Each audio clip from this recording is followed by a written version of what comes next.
A typical working pattern for most people means they are likely to have many different jobs during their working lifetime. It is also common to have various pension arrangements from the time in each job. So people can end up with multiple pension pots scattered around and without any form of joined-up strategy towards them. This is because the pensions have not been coordinated around a specific approach, but simply accumulated with jobs. This, or something similar, may represent your position, and if it does, you may wish to consider consolidating your pensions. Pension consolidation is when you decide to bring your pensions together into one plan. This can be attractive and comes with several possible advantages. The first advantage is that everything in one place could make things clearer, easier to manage and control. Secondly, you could save on costs or charges if you can transfer from higher cost schemes to a lower cost one. Thirdly, putting your plans together should offer you a greater number of investment options with a wider choice of investment types and funds. This could help you enhance the longer-term performance. It is always worth looking carefully at both charges and performance, as any improvement can have major impact.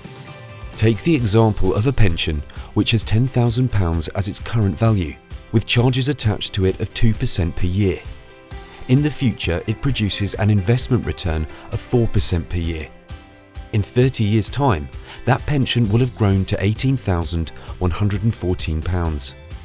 Now compare this to another £10,000 pension, which grows at 6%, with charges of 1.5% per year. In 30 years, this will be worth £37,453.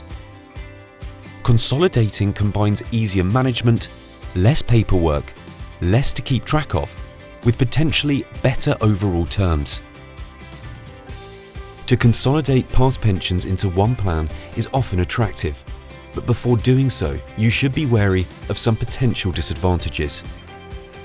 If any of your pensions were a defined benefit pension scheme, they would probably have a minimum or guaranteed income at retirement, which is difficult to replace, and you should generally be very cautious about moving this type of pension. In a similar way, some older schemes, regardless of their type, may have other forms of guarantee, which could be valuable. And many older schemes of any type could have transfer penalties, which would mean you pay a cost for moving them to your new scheme. You will note that this is not a simple decision because the devil is in the detail, and whether to transfer any pension, whether consolidation is a good or bad idea, is very much dependent on your specific circumstances. Of course, consolidating can be applied to some of your past pensions. It doesn't have to be all of them.